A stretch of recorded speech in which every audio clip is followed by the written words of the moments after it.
Good morning, everyone. I'm Rhome, Storm Surge Specialist here at the National Hurricane Center to explain some of the new storm surge products that we'll have available for you this hurricane season on hurricanes.gov. And we'll start with the first one here on the top. This is the new potential storm surge flooding graphic. It became operational this hurricane season as of today. This has been in experimental mode for the last 2 years, but now it's becoming a permanent component of our product suite here at Hurricane Center. Now, what this product is telling you, it's not telling you the expected storm surge, it's telling you the potential storm surge. Right here, potential, the most important word in this graphic, potential storm surge. It's telling you how high the water could get if the storm comes in right at high tide and it comes in at just the right angle, it has just the right intensity. So the way to, again, interpret that is the potential of how high the water could get above land if all the conditions come in just right. Now, the other thing that's important to note about this is above ground. This is depth of water above ground. This is not depth of water above a vertical datum or high tide. This is depth of water above ground.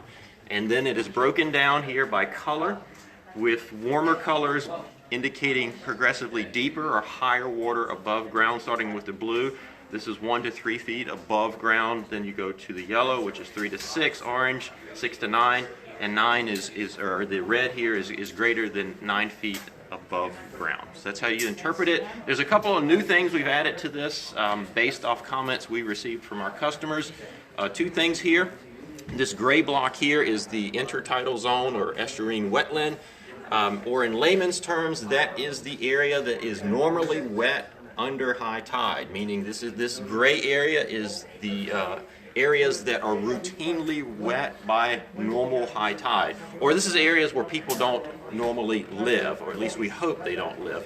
And so this helps the eye focus on flooding over populated areas.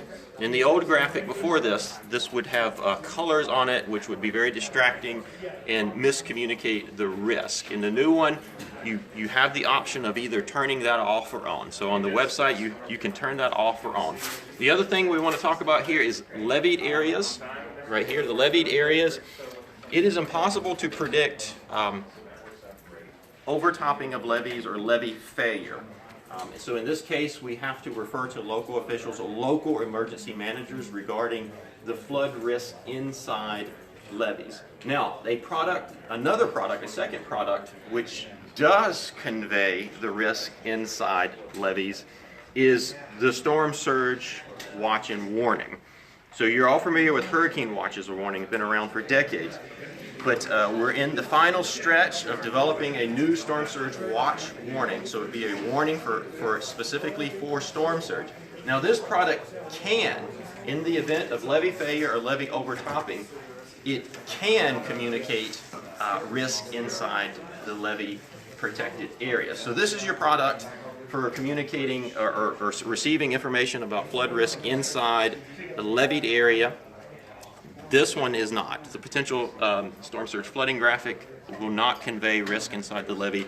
The storm surge watch warning graphic will convey risk inside the levee. Now, outside of the levee areas, how do you interpret this thing? Well, it's really straightforward. If you're in this pink area, it means the National Weather Service predicts a significant enough chance of life-threatening storm surge that you need to protect yourself.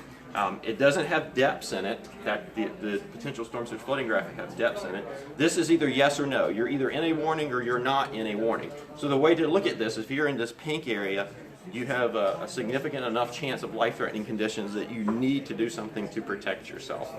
So these are the 2 new graphics that we have available for you this hurricane season. Hurricanes.gov, you can go there and get them at any time. This one is now operational or permanent. This one is still experimental, 1 more year experimental. So next year at this time, hopefully we'll be telling you about the operational storm surge watch warning. I'm Rhome with the National Hurricane Center.